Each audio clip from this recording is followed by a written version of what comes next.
2 years after he was extradited to the United States, prosecutors have got their man. Bienvenidos a Watch Mojo Español. Yo soy Chris y el día de hoy veremos nuestras selecciones para el top 10 de los mexicanos más malvados de la historia. She became a species that had to be studied. Para esta lista, veremos a las personas más notorias de México cuyos crímenes atroces contra la humanidad los han consagrado en el Salón de la Infamia. ¿Cuál de estos hombres te aterroriza más? Haznoslo saber en los comentarios. Arturo Beltrán Leiva. Arturo Beltrán Leiva, uno de los narcotraficantes más famosos de la historia de México, se inició en el cártel de Sinaloa y llegó a ocupar un alto cargo. Tras la detención de su hermano Alfredo en enero de 2008, Beltrán Leiva y sus otros hermanos se separaron para formar el cártel Beltrán Leiva.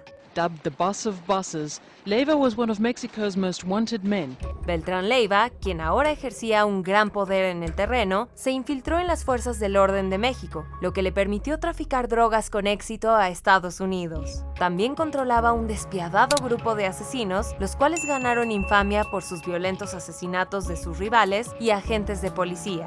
Beltrán Leiva encontró su fin en diciembre de 2009, tras protagonizar un tiroteo de 90 minutos con fuerzas militares mexicanas. José Manuel Martínez.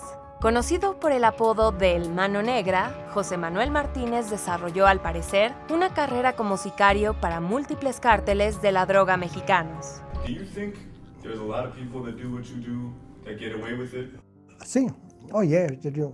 Esta línea de trabajo llevó a Martínez por varios estados de los Estados Unidos, donde le encargaron cobrar deudas y matar a quien incumplía. It's how he fed his family. It's how he explained it. And if he didn't do the job, someone else would do it.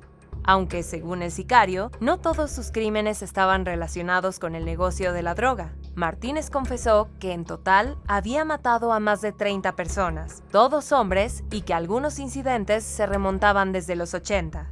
He told police he made $210,000 just from the Florida hits. Fue detenido en 2013 y se enfrentó a juicios en Alabama, California y Florida, donde fue condenado por 12 cargos de asesinato en primer grado. Actualmente, Martínez cumple en total 10 cadenas perpetuas consecutivas. José Luis Calva. Nacido en la Ciudad de México, José Luis Calva tuvo un comienzo bastante traumático en la vida, ya que perdió a su padre y fue abandonado por su madre a una edad muy temprana. Tras la desaparición de su novia, Alejandra Galeana, en octubre de 2007, la policía irrumpió en su casa y descubrió algo sorprendente. Encontraron al autoproclamado escritor consumiendo carne humana que había condimentado con limón. Al registrar su casa, los investigadores descubrieron el cadáver de Galeana junto con otras partes humanas. Fue detenido rápidamente y acusado de asesinato y mutilación de un cadáver. Sin embargo, antes de que pudiera ser juzgado por sus crímenes, Calva se quitó la vida en su celda.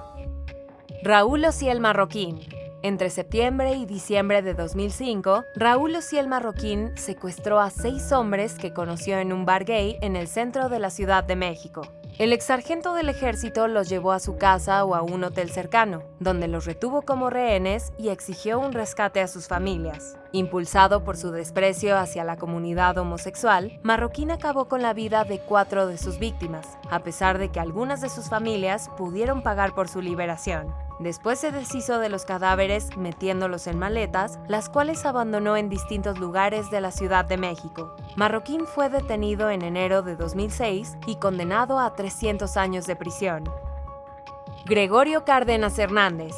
Gregorio Cárdenas Hernández, el primer asesino en serie mexicano que recibió una atención mediática significativa, empezó a mostrar signos de sociopatía cuando era niño. Ya de adulto sufrió eneuresis, que era una fuente constante de vergüenza para él y probablemente contribuyó a su desprecio por las mujeres. En el transcurso de 2 meses, en 1942, Hernández se cobró la vida de 4 mujeres, 3 trabajadoras sexuales y una compañera de clase. La amplia cobertura que recibieron sus crímenes lo convirtió en una insólita celebridad en México que inspiró una serie de asesinatos similares en todo el país. Hernández fue indultado por el presidente mexicano Luis Echeverría y ejerció como abogado hasta su muerte en 1999. Delfina y María de Jesús González. Delfina y María de Jesús González eran dos hermanas de Guanajuato que operaban un burdel llamado Rancho El Ángel en las décadas de 1950 y 1960. Las hermanas solían reclutar a chicas de zonas de bajos recursos, a veces incluso las secuestraban para trabajar en su burdel. Estas señoritas vivían en duras condiciones y a menudo las mataban cuando consideraban que no daban lo mejor de sí mismas. Delfina y María no perdonaban a nadie, a veces incluso asesinaban a sus clientes hombres si llevaban mucho dinero encima. En 1964, la policía fue conducida hasta las hermanas tras detener a uno de sus reclutadores y finalmente descubrieron los cadáveres de 91 personas en su propiedad. Tras un tumultuoso juicio, fueron condenadas a 40 años de prisión cada una. Heriberto Lascano Lascano. Antes de convertirse en uno de los líderes de cárteles más temidos de México, Heriberto Lascano Lascano sirvió en el Cuerpo de Fuerzas Especiales, donde luchó contra el narcotráfico. Después de desertar del ejército en 1998, Lascano trabajó en el Cuerpo de Seguridad del Cártel del Golfo, conocido como los Zetas. He was the founder and leader of the powerful Zetas drug cartel, considered to be one of the two most powerful drug gangs in the country. Con el tiempo, el grupo se separó para formar su propio sindicato, y Lascano alcanzó el máximo puesto en 2004. Conocido como el Verdugo, Lascano era famoso por sus brutales métodos de tortura: arrojar a sus víctimas en aceite hirviendo y darlas de comer a sus leones y tigres. Su reinado de terror llegó a su fin en 2012, cuando murió en un tiroteo con el ejército mexicano. The US had offered a $5 million reward for information leading to his arrest. Mexico had offered $2.3 million. Fernando Hernández Leiva. Los crímenes de Fernando Hernández Leiva dejaron a muchos con la boca abierta cuando salieron a la luz. Leiva, quien vivía principalmente como nómada, fue detenido por primera vez en 1982, el mismo año en el que comenzó su espantosa serie de asesinatos. Tras fugarse de la cárcel, Leiva pasó 17 años prófugo, durante los cuales se confirmó que había matado al menos a 33 personas. Aunque se trata de una cifra alarmante en sí misma, se cree que el morelense es responsable de 137 asesinatos. Esto lo consolidaría como uno de los asesinos en serie mexicanos más prolíficos de todos los tiempos.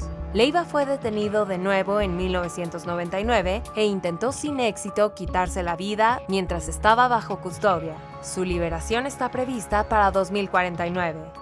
Juana Barraza. A finales de los 90 y principios de los 2000, Juana Barraza trabajó como luchadora profesional en la Ciudad de México. Pero lo que muchos no sabían es que también era una asesina en serie que invadía las casas de ancianas, las asesinaba y luego les robaba sus pertenencias. This grandmother of the nation is what was being killed. And this is what brought the nation into crisis.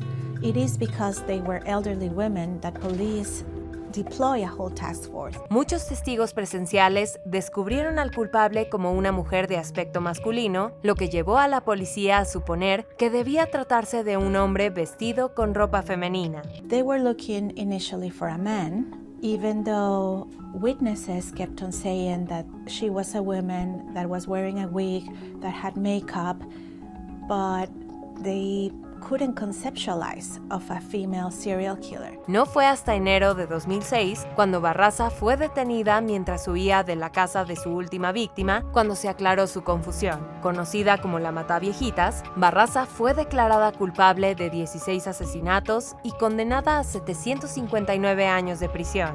It gave media and popular culture a perfect, sensational story. Antes de continuar, asegúrate de suscribirte a nuestro canal y activar las notificaciones para más videos. Joaquín El Chapo Guzmán. Ampliamente conocido como El Chapo o Bajito debido a su pequeña estatura, Joaquín Guzmán fue en su momento el jefe del Cártel de Sinaloa, uno de los sindicatos de la droga más poderosos del mundo. He could be a colorful guy, but we shouldn't forget that he is a very violent guy. To see all this chaos and all this destruction and death and come from this one guy, you go, oh my God. Guzmán se inició en la delincuencia trabajando directamente para Miguel Ángel Félix Gallardo, cofundador del Cártel de Guadalajara. Tras la detención de Gallardo en 1989, Guzmán se convirtió en uno de los líderes del Cártel de Sinaloa, cargo que ocupó durante décadas. He believed very strongly in a business model, and that business model included corrupting virtually every corner of the Mexican government. Guzmán llevó a su sindicato a convertirse en el más poderoso del mundo, destruyendo millones de vidas en el proceso. Tras fugarse 2 veces de la cárcel, el Chapo fue detenido por tercera vez en 2016 y actualmente cumple cadena perpetua. Took longer than people thought, but frankly, this is the result that prosecutors and the FBI and the DEA had said they anticipated all along. ¿Estás de acuerdo con nuestra selección? Echa un vistazo a estos otros videos de WatchMojo Español y asegúrate de suscribirte y activar las notificaciones para más videos.